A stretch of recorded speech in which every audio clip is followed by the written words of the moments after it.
ఎప్పుడైతే నడి రోడ్డు మీద నరికేశాడని తెలిసిందో వాడికన్నా ఎక్కువ నాకు భయం వేసింది.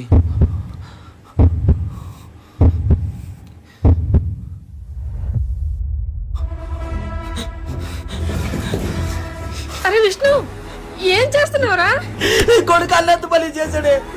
ఆ గణేష్ మనిషిని నడి రోడ్డు మీద గొడ్డలతో నరికేశాడంట. వాళ్ళని బతుకులేవరు చంపేస్తారే. అరే విష్ణు, అరే విష్ణు, నేను చెప్పేది వినరా, నేను చెప్పేది వినరా, నా మాట ఒకసారి వినరా. నేనైనా ప్రాణాలతో ఉండడం నీకు ఇష్టం లేదా? నన్ను వదిలేయమ్మా.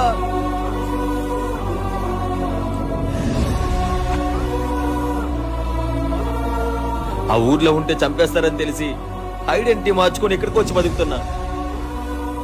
కానీ మా అన్నని ఎవరో దారుణంగా చంపేశారు. నేను మా అన్నలా ఉంటాను కాబట్టి మీ నాన్న నన్ను చూసి ఎవరన్నా అనుకున్నాడు.